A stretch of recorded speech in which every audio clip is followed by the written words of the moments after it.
표현을 해주셨으면 좋겠습니다. 다음은 이제 작품인데요. 작품의 포트폴리오의 목적지예요. 포트폴리오의 목적지고 전공별로 나의 작품들을 잘 보여줄 수 있도록 하는 페이지죠. 결론적으로 내 작품을 이 모음들을 보여주기 위해 이 포트폴리오를 만드는 거고요.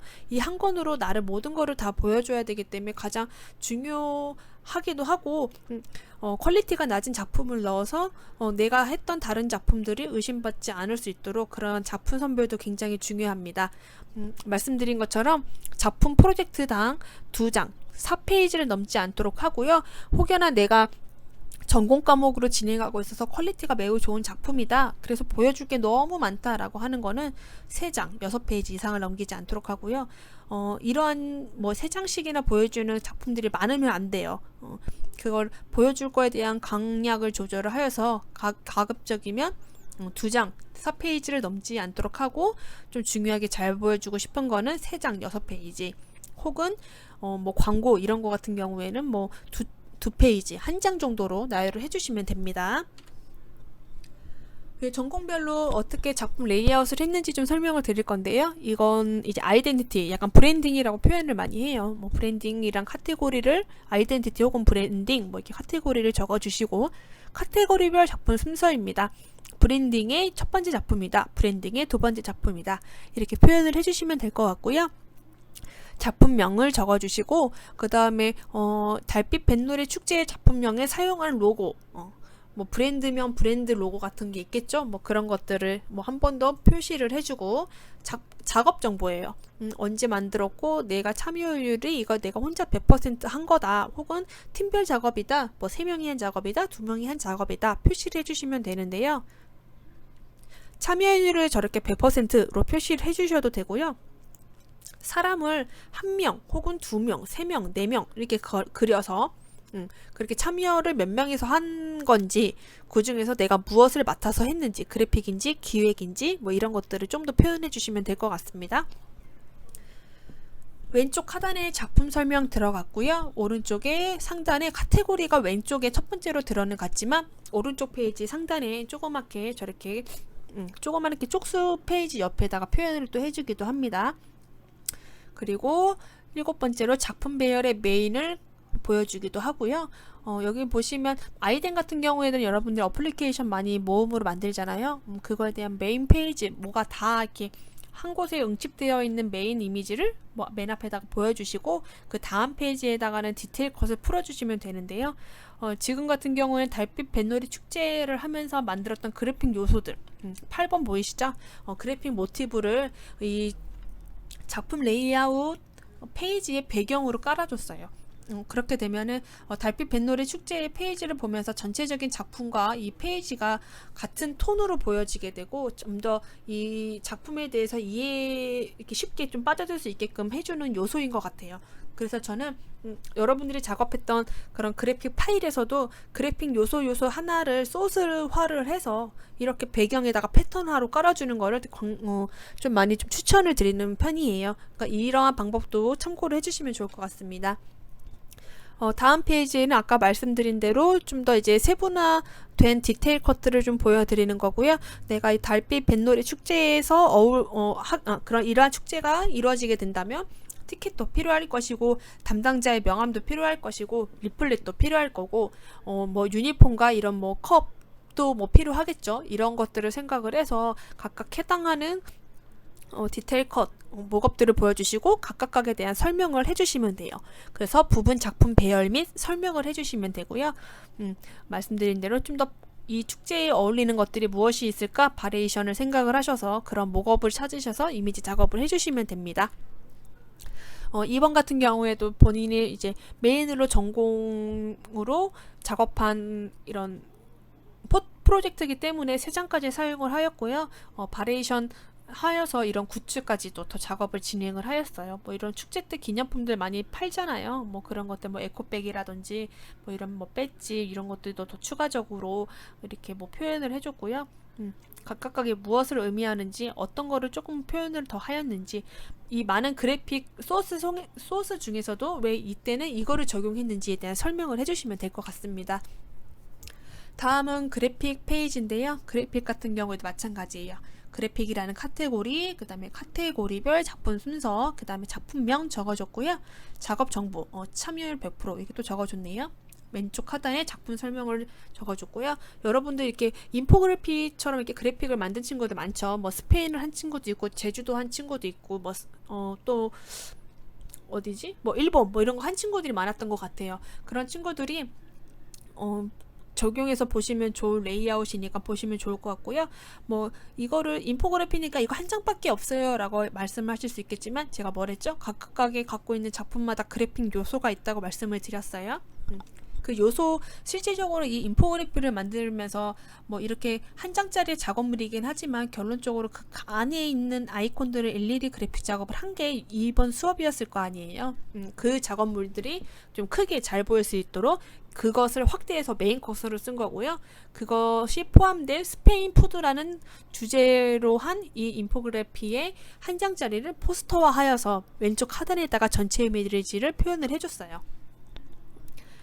그리고 다음 페이지를 보시면 앞 페이지에 여러분들이 그래픽 요소를 다 만든 걸 가지고 이 진짜 스페인 푸드 뭐 이게 축제다 혹은 가게다 이러한 상점이다 라고 생각을 했을 때 여기서 사용될 수 있는 바리에이션 굿즈의 목업들을 생각을 해보시면은 이렇게 목업 작업을 하실 수 있어요.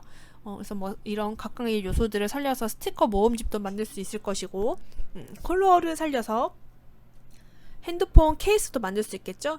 어떤 거는 이렇게 배경 이미지로서도 스페인 푸드 저 에코 주머니처럼 뭐 배경 이미지를 주는 것과 핸드폰 케이스처럼 목업 이미지의 배경색을 뺀 저 핸드폰 케이스만을 넣어줘서 좀 면분화를 해주는 것도 재밌고요.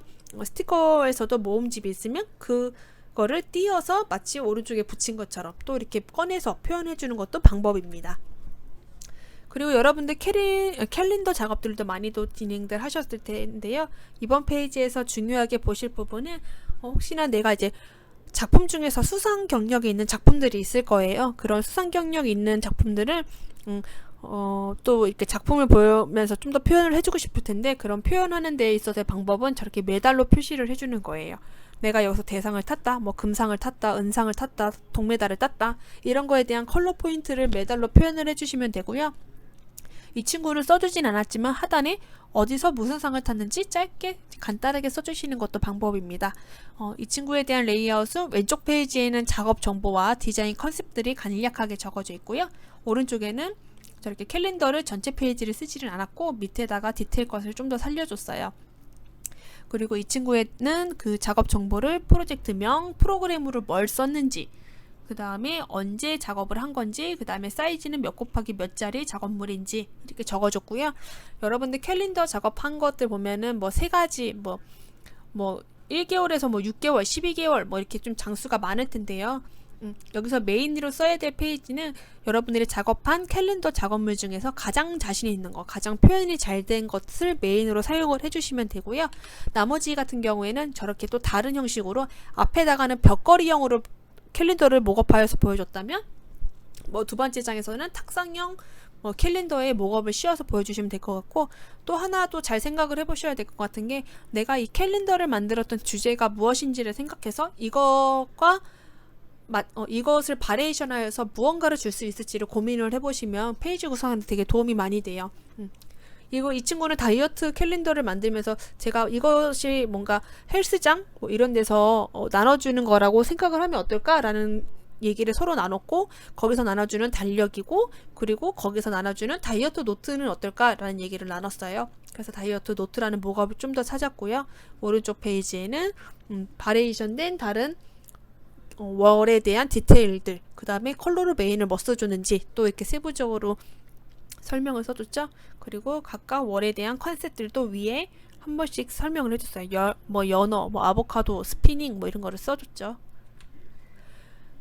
계속 마찬가지로 말씀드린 것처럼 이것도 다이어트에 대한 주제였기 때문에 다이어트 도시락에 대한 목업을 좀 더 생각을 해봤어요. 그래서 다이어트 도시락에 쓰여지는 그러한 컨셉으로 좀 더 소스를 활용한 거죠. 아보카도 그래픽 만든 것도 빼냈고 연어의 그래픽 만든 것도 빼서 저렇게 바리에이션 목업을 진행을 해주었습니다.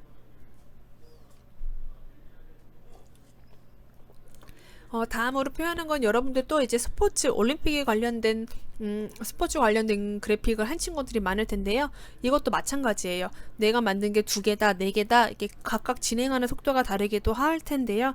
내가 가장 잘한 거를 뭐 오른쪽에 메인으로 보여주고, 나머지는 다른 목업으로 해서 저렇게 벽면에 붙인 테이프 같은 목업으로 찾아서 다른 그래픽을 보여줬어요. 어떤 그래픽을 뭐 쓰는지는 상관없지만 모든 그래픽을 모두 동일하게 보여줄 필요는 없다는 거. 그리고 포스터에서 활용했던 저렇게 패턴, 그래픽 패턴 요소를 내 포트폴리오에도 배경적인 요소로 채워줘서 같이 다 보일 수 있게끔 하나로 다 이어져서 볼 수 있게끔 표현을 해줬어요. 그리고 이 바리에이션 페이지도 한번 주목을 해보셔야 될 것 같은데요. 올림픽이 열려있는 그 상황을 생각을 해보면서 뭐 권투가 뭐 올림픽 종목인지 모르겠지만 올림픽 중에서도 권투 종목이 열리는 그런 시합관입니다 라고 했을 때 뭐 저런 목업을 찾아서 표현을 해줄 수도 있고, 뭐 올림픽이 되면은 또 그 주변에 이제 배너들도 많이 있겠죠. 뭐 배너들에다가도 저렇게 표현을 해주시면 돼요. 이제 여기서 주목해야 될 거는 내가 만든 그래픽이 앞면처럼 세로형의 타입이다 라고 했을 때는 꼭 세로형 타입의 목업만 찾을 것이 아니라요, 저렇게 가로형 타입의 목업이라면 다시 본인이 작업한 그래픽을 뜯어서 다시 바리에이션을 하셔서 넣으셔야 됩니다. 무슨 말씀인지 알겠죠? 앞에서 작업한 거는 세로형 타입의 권투 장면이에요. 그런 포스터를 이 경기장에 맞춰서 가로형으로 다시 배합을 해줬어요. 그 다음에 왼쪽 같은 경우에도 세로형 그래픽을 왼쪽 오른쪽 두 가지로 분할로 해서 왼쪽은 올림픽에 대한 주제의 타이틀을 적어줬고, 오른픽은 펜싱이 연결돼서 보여질 수 있게끔 그래픽을 나눠서 보여줬습니다. 다음은 편집 디자인인데요. 편집 디자인 같은 경우는 여러분들 기본적으로 표지 디자인 하실 거고요. 내지 디자인들 표현들 하실 거예요. 편집 디자인은 결국 책이 어떻게 보여집니다 라는 게 있기 때문에 책 표지의 목업을 활용을 해서 많이 또 표현을 해주시는데요. 그렇게 메인 이미지를 하나 표현해 주시고, 내지 페이지로 뭐 1, 2페이지입니다 이렇게 내지 페이지의 목업을 찾아서 옆면에다가 놓아 주셔도 돼요. 왼쪽에 있는 작업 정보들 한 번 더 확인을 해 주시고요. 내가 1, 2페이지 외에 3, 4페이지, 5, 6페이지, 7, 8페이지 이렇게 많이들 또 작업들 하셨을 텐데, 이렇게 같은 책을 펼쳐보는 목업에 이렇게 앉히셔서 얹혀서 레이아웃 작업을 하셔서 이건 내지 3, 4페이지입니다. 내지 5, 6페이지입니다. 내지 7, 8페이지입니다. 이렇게 표현을 해주시면 되고요. 뒤에 배경에는 내가 이 작품의 컨셉의 컬러에 맞춰서 조금 그라데이션을 해서 채도를 좀 낮게 해서 배경색으로 좀 깔아주었죠. 이렇게 표현을 해주셔도 됩니다. 또 다른 이제 편집 디자인의 예시인데요. 여러분들 왜 예시를 들었을 때 한 권의 책일 수도 있지만 여러의 카테고리가 모아져 있는 모음집이라고 생각을 하시면 좋을 레퍼런스예요. 그런 경우에는 책 표지에도 들어갈 수 있겠지만 내지 중간에도 들어갈 수 있겠죠. 그러한 목업이라고 생각하시면 될 것 같고요. 다음 페이지 보시는 것처럼 다른 내지 페이지 같은 경우에는 앞에서 보여드렸던 거는 똑같은 크기의 내지의 디자인이었다면, 이번 같은 경우에는 내가 좀 더 강조하고 싶은 거는 좀 크기를 크게 키워서 내지를 작업을 하는 거고, 나머지는 좀 크기에 대한 바리에이션과 그 다음에 율동성 있게 좀 그래픽이 좀 누워져 있는 그러한 목업을 이용해서 또 페이지를 구성해 줬어요. 그래서 내지 목업의 레이아웃을 변형해서 또 다른 내지를 디자인을 어떻게 했는지도 한 번에 보여줄 수 있는 거고요.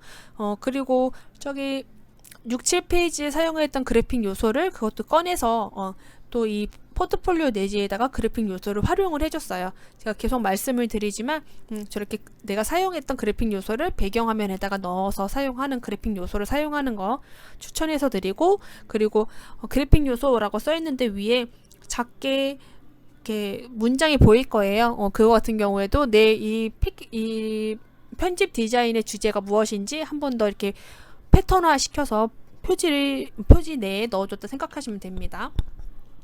다음은 패키지 디자인의 예시예요. 패키지 디자인 같은 경우에는 이 전체적인 패키지 디자인 여러분 다 하고 나시면은 사진을 찍으실 텐데요. 그 사진을 찍은 거를 맨 앞에다가 표현을 해주시기도 하지만 이렇게 로고를 보여주고 이 패키지에서 가장 주요 품목이 무엇인지 그 품목을 앞에다가 한번 보여주시고 그 로고를 활용한 라벨링 같은 것들을 마치 포스터인 양 왼쪽에도 한 번 더 보여주셔도 돼요. 그런 다음에 뒤에다가 이렇게 조금 조금 더 세분화된 제품 같은 것들 디테일 컷을 보여주시고 전체 작품이 찍힌 그러한 사진들을 넣어주셔도 됩니다. 뭐 반대로 이 전체 작품이 찍힌 이미지를 앞에다가 넣어주셔도 되고요. 그 다음에 오른쪽에 보시면 기타 가상 목업이라고 보여지죠. 이거는 내가 이제 엘클락스라는 매장을 실질적으로 운영했을 때 어떤 것들이 필요할까? 이것도 뭐 올림픽이나 뭐 이런 거와 마찬가지예요. 기본적으로 뭐 간판이 필요할 거고요. 내가 이 가게를 오픈을 했으니 손님들한테 무언가의 오픈 선물을 나눠줘야겠다. 뭐 이런 것들을 기획을 했을 때 뭐 컵도 있을 거고요. 뭐 쇼핑백도 있을 거고요. 뭐 그러한 것들을 에코백도 있을 거고요. 그런 것들을 생각을 해서 저렇게 목업화를 진행해 주시면 됩니다. 그래서 기타 가상 목업도 같이 뭐 내가 찍은 사진과 결합해서 페이지를 꾸며주셔도 됩니다. 뭐 이번 패키지 같은 경우에 말씀드린 것처럼 메인 풀 이미지가 앞에 있고요. 거기에 활용된 로고는 왼쪽에 빼서 이거에 대한 컨셉 같은 것들을 적어줬어요. 그 다음 페이지에 전체 이미지를 활용을 하지 않고 각각의 바리에이션 이미지들을 저렇게 정리해서 뭐 왼쪽에는 조금 제품이 작은 애들을 조금 디테일하게 보여질 수 있게끔 표현을 해줬고요. 뭐 오른쪽에는 패키지 구조상 조금 내가 좀 더 내세우고 싶은 것들은 조금 더 페이지 구성을 좀 더 크게 해줬어요. 뭐 그렇게 해서 또 페이지 바리에이션을 진행하셔도 됩니다.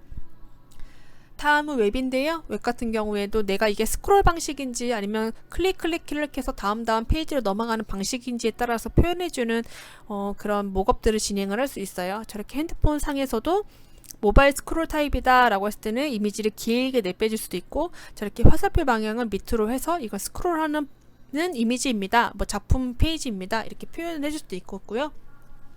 이 웹페이지 같은 경우에는 저 컨버스라는 이 주제의 타이틀을 바깥에다가 한번 배경에다가 한 번 더 보여주었어요. 저렇게 표현을 해주셔도 돼요. 그 다음에 내가 태블릿 타입인지 모바일 타입인지 PC형 목업인지 그거에 맞춰서 각각의 모바일로 보여질지 PC에서 보여지는 거에서 어떻게 보여지는지의 페이지 바리에이션 작업을 진행해 주시면 돼요. 이것도 마찬가지예요. 뭐 PC 타입이다, 웹페이지다, 웹에서 보여지는 페이지가 어떻게 보여지는지 딱 들어가자마자 이 페이지가 이렇게 보여질 겁니다 라는 것을 보여준 레이아웃이고요. 다음 같은 경우에는 이것도 약간 PC형 타입이겠죠. PC형 타입의 애견 분야 웹디자인에 들어가자마자 첫 번째로 보여지는 페이지가 PC 메인 저렇게 써있는 저 페이지처럼 보여지는 것이고요. 모바일 타입으로는 이렇게 보여집니다 라고 보여지는 거예요. 여러분들 뭐 이것도 방식이긴 한데요. 모바일로 보여지는 모든 페이지를 잘 보여주려고 하시지 마시고요. 느낌상으로 이렇게 이루어집니다 라는 것만 보여주시면 돼요. 그래서 메인으로 보여주려고 하는 것들은 저렇게 핸드폰의 틀을 넣은 그런 목업 이미지를 활용을 하시고, 나머지 페이지는 뒷페이지에 넣어서 각각과 어떻게 레이아웃을 겹치게 딱딱딱 단계별로 겹치게끔 해서 이렇게 단계가 있습니다 보여주시면 되겠죠. 그 다음에 계속 말씀드리는 것처럼 포트폴리오 저 작품에서 사용하였던 컨셉 소스를 활용을 해서 저렇게 패턴으로 사용을 해주셔도 됩니다. 이것도 마찬가지로 뭐 꼼데가르송 슈프림 콜라보레이션 웹디자인인데요. 이것도 뭐 PC 타입으로 뭐 태블릿 타입으로 이렇게 바리에이션 돼서 보여집니다 라는 것들 이렇게 참고하시면 될 것 같고요. 오른쪽에 같은 경우에는 이게 꼼데가르송 슈프림 콜라보 웹 디자인이에요 라는 것을 한 번 더 그냥 보여줬어요. 그렇게 뭐 꼼데가르송 로고와 슈프림에 대한 로고도 같이 넣어줬죠. 이제 광고에 대한 레퍼런스 이미지인데요. 이거 같은 경우에는 여러분들이 이제 그래픽 저렇게 포토샵으로 작업도 하겠지만 보정 작업들도 하겠지만 광고 카피도 여러분들이 다 작성을 하시잖아요. 이 레퍼런스 같은 경우에는 본인이 만든 그 광고 카피를 먼저 앞에다 보여줬어요. 화끈하게 불을 뿜다. 뭐 세상에서 가장 매운 맛과 매운 핫풀 뭐 진정시켜주는 단 하나뿐이 뭐 화끈한 만남 이러한 타이틀 카피를 먼저 앞에다 보여주었고, 왼쪽에다가는 광고 목업을 보여줬어요. 뒷페이지에는 여러분들이 뭐 이제 포토샵으로 이제 보정해서 실질적으로 작업하는 그런 디테일 컷을 보여줬고, 오른쪽에는 이 전체 광고의 전체 메인 페이지의 포스터를 보여줬어요. 이거 메인 페이지를 앞에서 먼저 보여주셔도 되고요. 이 순서는 상관없으니까 이러한 레이아웃 방향도 고민을 해보시면 될 것 같습니다. 이렇게 해서 여러분 포트폴리오 구성 2에 대한 반복 학습 다시 한번 시작을 했고요. 여러분들이 작업하고 있는 데서 이제 작품 레이아웃을 이제 계속 진행을 하실 텐데, 지금 보여드린 전공별 레이아웃 페이지 보시면서 작업을 진행하시는데 도움이 많이 되셨으면 합니다. 그럼 수업 여기까지 하겠습니다. 고맙습니다.